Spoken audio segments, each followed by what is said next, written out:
En plein cœur de Dakar, l'allure d'une favela, l'ancienne piste exhibe son décor peu attrayant.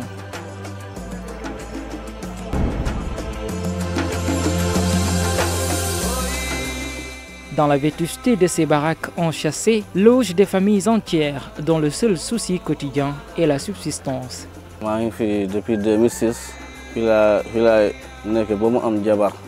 am ay ñaari doom mais waaye sonn nañ trop ay ñàkk mooy moo tax wutuñu ay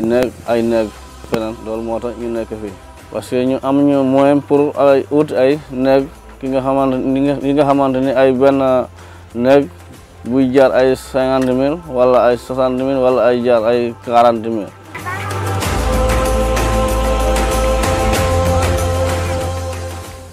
Tampere no woodi ngeyguji ɗi ngaɗa yaade normal on tigi probléme ji no heewi luwasi e probléme fi fayɓe fof no woodi no min watta mi wonde baraku ɓen e baraku goto moye ngala ala kaɓe yaa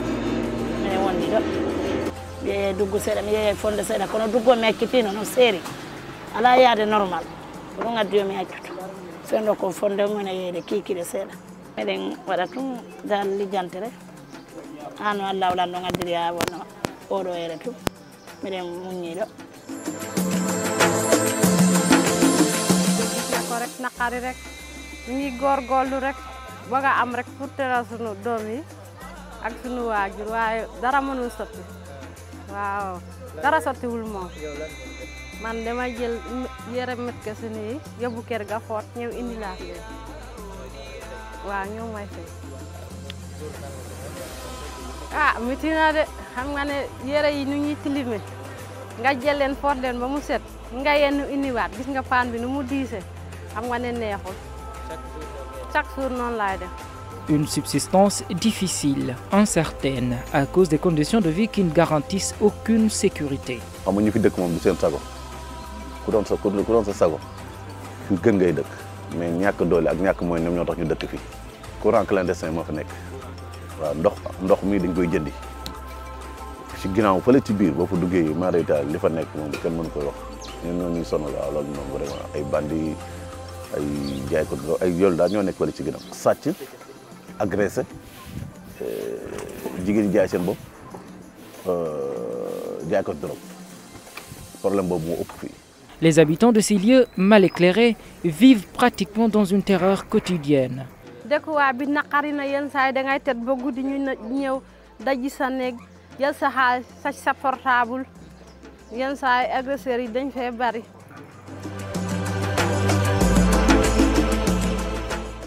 ñun waa ancien piste sécurité lañ manqué amuñu sécurité chaque jour c'est attentat sur kaw attentat chaque jour que Dieu fait. waaw la loi du plus fort la loi du plus fort waaw ku mën sa morom duma waaw mais yàlla ji mu ngi jugé mais da nga ñëw fekk benn oto nga ñibbi sa kër wàcc ñibbi guddi ñu dugg sa garage toj weer oto bi dagg fii li fécho yi wala nga def ay bagages bi ñu sàcc ko yóbbu mën nga jàpp nit yóbbu gendarmerie ñetti fan ñeenti fan nga gisaat ko da ngay toog fi gendarmerie jàpp ay nit mënate jaar ni ñu jaay drogue ñeenti fan nga gisaat leen ñu bàyyi leen.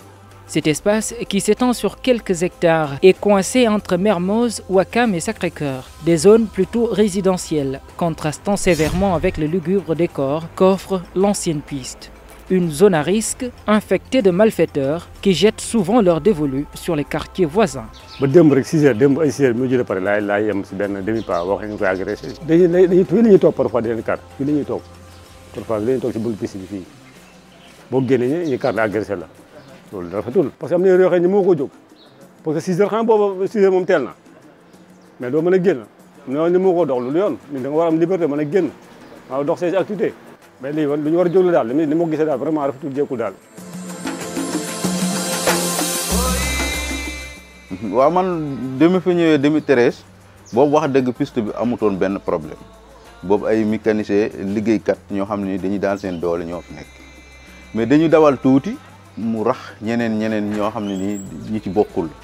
di commencé di agressé nit ñi di génn ci piste bi di dugg ci cité bi di agressé nit ñi di man mii song nañ ma fi ay yoon yoo ki ay jaase ki ay yet fan yi xaw naa tane ci weer yi parce que ramas yi bari na ñu ngi leen di jàpp gauche droite. 2 mois ci ginnaaw chaque jour duñ karkarloo ay nit te li ci gën a doy waar mooy dañu yor ay jaas.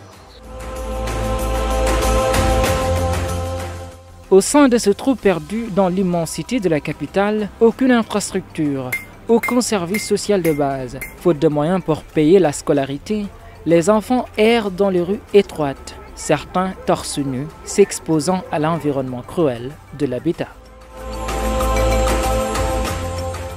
amu fi poste de santé, amu fi école, amu fi maternité, amu fi dara. Jeunes yi laa la wax ni ba ci xale yu ndaw yi kenn jàngul. ñii ñëpp ku doon sa sago seen doom jàngi mais amuñu moyen. am na ñoo xam ne tey jii maanaam bu ñu añee pour ñu reer day nekk problème kooku boo ko bëggee jàngaloo doomam fan la jël li mu ko fay la. xam nga ne fay ab école daa cher boo bariwul doole doo mën a am loo fay école pour toppatoo sa doom yi ba ñu jàng ak dund yi ak affaire yooyu yëpp xam nga dund daa cher ah boo du daa cher loo lekk sax daa cher loolu lépp soo ko boolewee bëgg koo boole ak njàng xam nga ne du sotti soo bariwul doole xam nga ne du sotti. D'ailleurs, certains sont des apprentis mécaniciens malgré leur bas âge. xam nga mais xale yu ndaw yi si yëpp ngay gis ci piste bi ñoom métier la ñuy jàng dontu am nañ 5 ans sax ñii dañuy def mécanique ñii ay tôlier ñii tailleur ñii yaa ma gën a xam mais newuñ xale yi newuñ ci biir piste bi di taxawaalu. Pourtant, à l'origine, c'était juste un lieu de travail, un espace dédié aux mécaniciens et ferrailleurs où personne n'élisait domicile, d'après ce gérant de garage habitué des lieux. Depuis 2004, 20 ans, 20 ans et quelques. Puis là, puis là, dans le forêt, je suis métier. am fi garage fii tali la woon ancien piste lañ ko daan wax nit ñëw fi woon jaar ñu indi fi mécanicien sànni leen fi benn mbir nekkoon sànni ñu fi ville bi moo fekk si lii de ñu nekk fi defar fi dekk fi di xoos di defar di doa def garage mécanicien di defar ba mu mel ni ñoom ñu am seen doole bëgg ñëw nangu ko si ñun. cosaanu dëkkuwaay du fii cosaanu liggéeyukaay la ferrailleur yee fi nekk ak mécanicien yi mais sama place yee le droit ma ut ñaari nekk bàyyi fa ay gardien ñu fay fanaan kon ñooñu dañu naan piste ba lañ dëkk mais piste ba cosaanam liggéeyukaay la.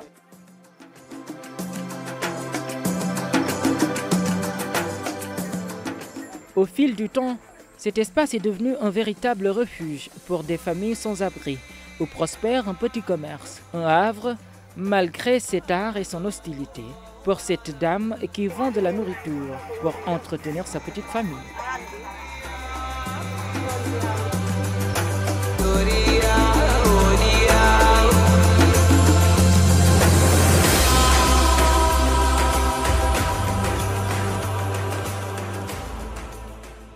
menen ko ɗon ɗo min yeeyata mi yeeya e mboroke min defa mi yaa min yaltinoya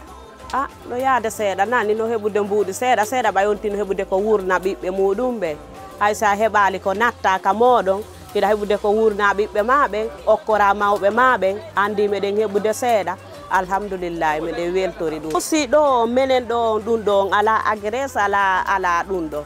pay ko yahayno koye agresse gongol ɓen ɗon on ɓe sokino ɓen ɗon joni gaano ɓuuɓi yilon hay fof si probléme fu yalade ɓuuri men muusude kon ɓay menen ko ɗo min wurni min ko ɗo min wuuri ko ɗo min wurni ɓiɓɓe amen ɓen no janggude ɓe janɗali taw Macky Sall inni men itta men ɗo andi ɗum ɗon no anini men. Pour la plupart de ces résidents, c'est la faute de l'État si l'ancienne piste est devenue ce qu'elle est aujourd'hui. dañ ko wax état moo jàppale ouvrier yi état moo leen seetaan boo gisee ay nit di fanaan fii seen kër di lakk ñàkk moyen moo tax ku amoon sa sogo ñoom kër yi ñuy dëkk si yooyu la ñuy dëkk seen doom yi jàng moo leen gënal luñu lépp mais ñàkk moyen nañ am yërmande si askan am yërmande si ñun. am na fi famine gars yi lekkuñu ba suur naan nañu ba mu wan ni te amuñu ko leen di jàppale aussi. Malgré les multiples opérations de désencombrement, l'ancienne piste résiste et demeure une équation à plusieurs inconnus, telle une vieille bâtisse dont tout le monde connaît le risque d'effondrement imminent, mais à laquelle personne ne s'attaque. Ces résidents, habitués à son hostilité, s'y engouffrent malgré tout. Certains résignés, d'autres guettant un lointain espoir de délivrance.